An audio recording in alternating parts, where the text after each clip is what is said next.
이정린 장로님을 여기서 또 다시 뵙게 되니까 너무 감격스럽니다. 제 마음속에 삼촌으로 생각을 하고 늘 제가 의지를 하는 우리 장로님이십니다. 특별히 박환인 장로님은 제가 평소에 늘 존경했는데 좀 잘 못 뵙다가 지난번에 김덕수 목사하고 최종수 목사하고 찾아갔었어요. 근데 그날 사무실이 비었더라고요. 문서 선교 우리 전국 교회에다가 유교의 진실 알리기를 좀 보내주고 관리하는데 심부름을 좀 해보려고 이 친구들하고 한번 같이 갔었습니다. 오늘 여기 이렇게 뵙게 돼갖고 너무 감사드립니다. 오늘 홍은혜 권사님 6주년 추모 예배인데 이렇게 직계 가족들을 뵙게 돼서 너무 감사하게 생각합니다. 특별히 홍은혜 권사님의 그 당시에 활동하셨던, 기도하셨던, 나라 생각하셨던 그때를 복귀하시면서 뜨거운 마음의 울림의 기도를 해주신 우리 장로님 너무나 은혜가 됩니다. 특별히 우리의 신금을 울리는 찬송을 해주신 이 목사님, 우리 권사님께서 이 자리에 함께 하시면서 기뻐하시고 흐뭇해하시고 함께 하나님을 찬양하는 시간이 될 줄로 믿습니다. 저는 오늘 홍은혜 권사님을 생각해 보니까 이 권사님은 우리 대한민국을 살리신 구국의 어머니시로구나 하는 생각을 하게 됐고, 무엇보다 믿음 생활은 이렇게 하는 것이다, 하나님을 섬기는 건 이런 것이다, 우리 모든 성도님들의 길잡이가 되신, 성도들의 향도가 되신 분이다, 이렇게 생각이 되어지고, 또 무엇보다도 아무것도 없는 그 당시에 이 제동님께서 해군을 창설하실 때 그 모든 뒷바라지를 하시면서 오늘의 한국의 해군을 만드신 바로 해군의 어머니가 되시는 것을 생각하게 되었습니다. 다 아시는 대로 권사님의 시아버지 손종도 목사님의 신앙과는 걸레 신학입니다.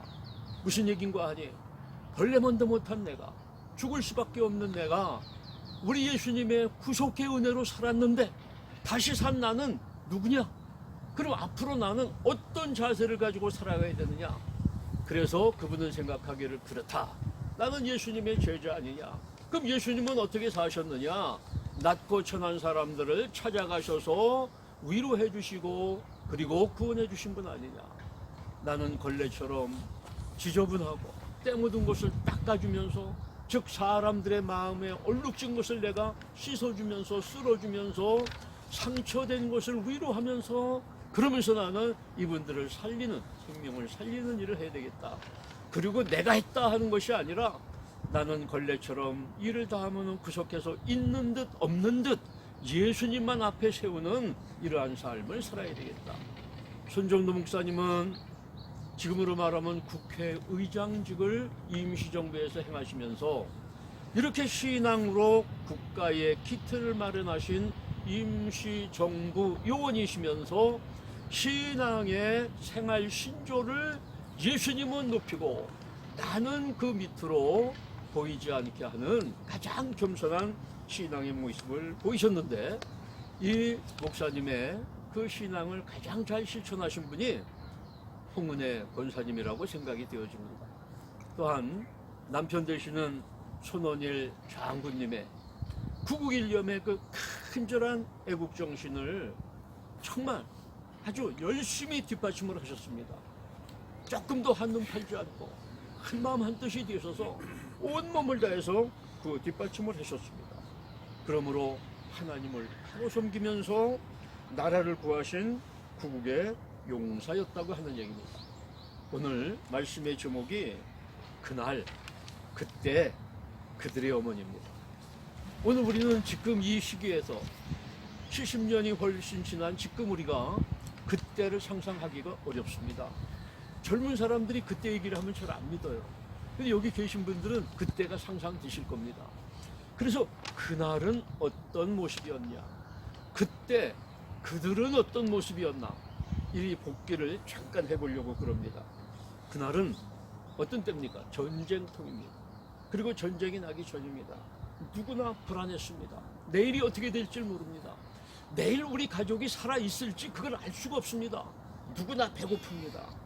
그리고 누구나 전쟁의 나날 속에 이웃 사람을 믿을 수가 없는 엄청난 극도의 불안과 공포 속에 지내던 시절입니다. 그때는 개인과 가정과 국가의 위기의 연속이었습니다. 무엇보다도 그들은 가진 것이 없었고 의지할 데가 없는 외롭고 고통스러운 이들이었습니다. 그때에 권사님은 손종도 목사님의 하나님을 위한 실천신앙과 제동님의 나라 위한 국유의 청사진은 분명했지만, 이렇게 나라가 돼야 된다고 하는 분명한 청사진이 있었지만은 그때 그들은 그 무엇도 할 수가 없습니다. 왜? 아무것도 가진 것이 없고 아무것도 할 수 있는 어떤 조건이 되어 있지 못하기 때문에 그렇습니다. 그래서 이 막중한 일들을 어떻게 감당해야 될까? 이 너무나 귀한 일을 해야 되는데 아무것도 없으니 무엇으로 어떻게 해야 될 것이냐? 하나님 앞에 기도하는 것밖에 없었습니다. 주야로 기도합니다. 밤낮으로 기도합니다. 눈물로 기도합니다. 그러다가 음악 전문가이신 권사님은 찬송을 열심히 하셨는데 찬송가를 부르다가 울어도 못하네, 힘써도 못하네, 그러나 믿으면 하겠네, 이 찬송을 열심히 부르다가 은혜가 충만해졌습니다. 그렇다 우리가 아침부터 저녁까지 몸부림치며 발부림치며 운다 할지라도, 눈물 흘려 애쓴다 할지라도 되는 거 없다. 우리가 지금 아무리 힘쓰고 애쓰고 뭐가 될 것이냐? 그러나 하나님을 믿으면은 하나님이 은혜 주시고 역사하신다. 어릴 때부터 하나님의 부재를 한 번도 의심한 적이 없습니다. 하나님은 살아계신 하나님, 하나님은 도와주시는 하나님, 하나님은 대한민국을 축복하시는 하나님, 그 하나님이 우리 편이기 때문에 하나님 앞에 구하면은 하나님이 도우신다고 하는 믿음을 갖게 되었습니다. 그 믿음을 가지고 권사님은 하나님께 그때 그들의 문제를 위해서 기도했는데, 하나님을 믿고 의지하고 성령 충만하니까 이미 그들의 문제는 문제가 아니었습니다. 왜? 이건 내가 하는 것이 아니라, 우리 제동님이 해결하는 것이 아니라 하나님이 해결하신다. 하나님이 해결하시면 시간의 문제이지 이미 문제는 해결되었습니다. 할렐루야. 이렇게 권사님은 이미 스스로 위로받고 응답받고 성령 충만하셨습니다. 왜 그런가 하니 모든 것이 하나님의 것이고 하나님이 문제를 해결하신다는 믿음으로 충만했습니다. 그는 계속해서 장병들에게 고백합니다. 그리고 성도들에게 고백합니다. 여러분, 사람이 할 수 있는 최고의 미덕이 있어요. 사람이 세상에서 살아가면서 할 수 있는 최고의 좋은 일, 훌륭한 일은 하나님을 믿는 일이에요. 여러분, 어떤 선한 일보다, 어떤 큰 자선 사업보다 하나님을 믿고 기도해서 응답받는 일, 하나님을 믿는 것이 인생 최고의 일입니다. 이렇게 고백하십니다. 그리고 예수님을 본받아서 하나님께 충성하고 순종합니다. 또한 이웃끼리 서로 사랑하고 믿고 용서해야 된다고 이렇게 늘 강조하시면서 99세의 권사님 인생은 오직 하나님과 나라에 충성하고 하나님과 나라에 순종하는 믿음의 사람이었습니다. 결론으로 말씀드리면 권사님의 이 믿음의 사람은 충성된 삶을 사셨는데, 이 믿음의 사람들은 하나님 앞에 충성하고 가정에 충성하고 나라에 충성하는 사람들이 믿음의 사람입니다. 우리 이정린 장군님께서, 차관님께서 하나님 앞에 몸을 드리고 나라에 몸을 드렸을 때, 나는 이 나라 안보를 위해서 일생을 하나님 앞에 드리고 나라에 바칩니다 했을 때 바로 그 마음을 충성이라고 합니다. 우리 모든 군인들은 그 마음을 가지고 충성하는 마음으로 바로 나라의 몸을 바쳤습니다. 나는 할 수 없습니다. 힘들어서 못합니다. 나는 알 수가 없습니다. 이렇게 핑계대지 않습니다. 군인들은 핑계대지 않습니다. 하나님을 믿는 십자가의 용사들은 핑계대지 않습니다. 맡겨진 일에 오직 충성합니다. 어떻게 충성하느냐? 처음에 충성하다 나중에 변질되는 것이 아니라, 처음에는 열심히 하다가 나중에는 꾀를 부리는 것이 아니라 처음부터 끝까지 변함없이 죽기까지 충성하는 것이 믿음의 사람들이라고 하는 얘기입니다. 정부가 수립되었습니다. 해군이 창설되었습니다. 그러나 배가 없습니다. 전투함이 없습니다. 이때 권사님이 해군 부인들을 이끌고 삭바느질 등을 하면서 모금을 했습니다. 그래서 전투함을 구입하는데 보탰습니다. 그 전투함을 구입했고 1950년 6월 25일 새벽 북에 이 600명의 특수부대, 일당 100을 한다는 600명의 특수부대를 동해 앞바다에 수장시킴으로 해서 부산 상륙을 막아냈습니다. 그때 저들이 부산에 상륙했다면은 미군 함정들이 부산 부두에 도착하지 못했고 나라는 그대로 넘어갈 수밖에 없었는데 이 권사님의 구국의 일념 충성이 나라를 구했다고 하는 얘기입니다. 둘째로 믿음의 사람은 순종합니다. 성경의 믿음이라는 말에는 반드시 순종이 따라옵니다. 믿는 사람 하면은 순종하는 사람, 하나님을 믿는 사람은 하나님께 순종합니다. 나라에 헌신하는 사람은 나라에 온전히 순종합니다. 믿음은 순종과 함께 있습니다. 6.25 전쟁 중 해병대는 최고로 용감했습니다. 그런데 그렇게 용감하니까 사상자도 많습니다. 당시에 박찬민 해병대 군목 실장 목사님은 상위 군인들이 돼갖고 부산 전역을 돌아다니면서 자포자기의 삶을 사니까 너무 문제점이 많은 것을 보면서 하나님 앞에 기도하다가 이들에게 기술을 가리키고 신앙과 기도로 회복하는 믿음을 심어줘야 되겠다. 그래서 간절히 기도하다가 누구 의논할 사람이 없으니까 홍은혜 권사님을 찾아가셨다는 얘기예요. 박찬민 목사님. 권사님, 특별히 도솔산 전투에서 많은 인명피해가 있습니다. 사상자들이 나옵니다. 이들이 거리를 방황하고 있습니다.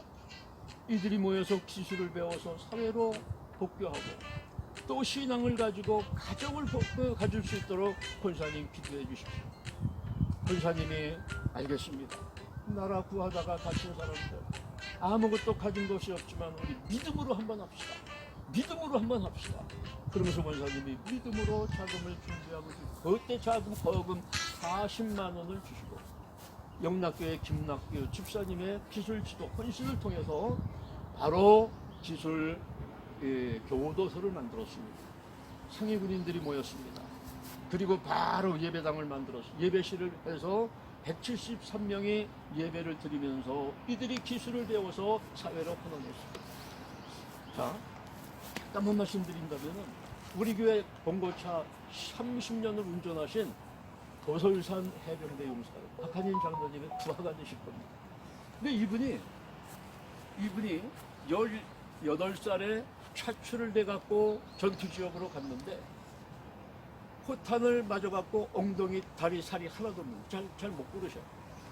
그런데 부산에서 정양원에 있다가 거기서 기술을 배워갖고 그 기술을 가지고 30년 동안을 직장 생활을 하셔갖고 그 집이 원체 아무것도 없는 가난한 집인데 집도 천호동에 크게 3층 집을 준비했고 4남매가 다 박사가 됐어요. 호주 살고 캐나다 살고.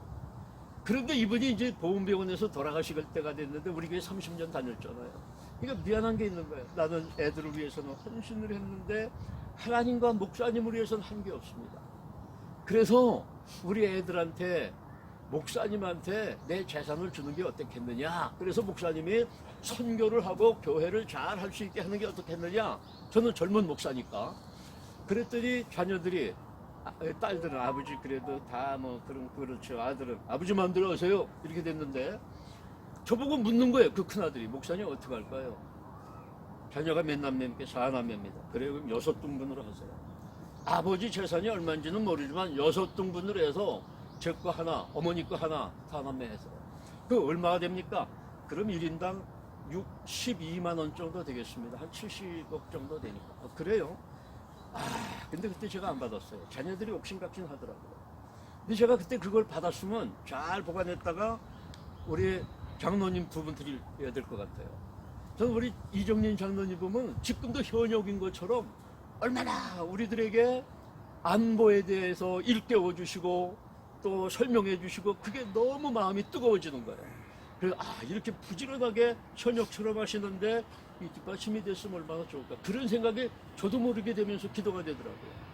그때 근데 제가 안 받았어요. 자녀들이 옥신각신 하니까 가정분란 될 것 같아갖고 놔두세요. 그랬더니 큰아들이 나중에 한 장 가지고 왔어요.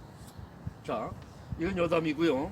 어쨌든 중요한 건 뭐냐면 권사님께서 이렇게 하셔서 수많은 상해용사들이 직장을 가지고 가정을 가지고 이제 다시 오늘날 돌아보면은 오늘에는 거기에 돌아가셨지만 이분들이 이 땅의 주인공 되는 자녀들을 생산하고 그 자녀들이 권사님을 통해서 살아난 상해용사들 이 국가유공자들의 그 자녀들이 세계적인 인물이 되어서 세계를 끌고 가는 인물들이 된 거 아닙니까?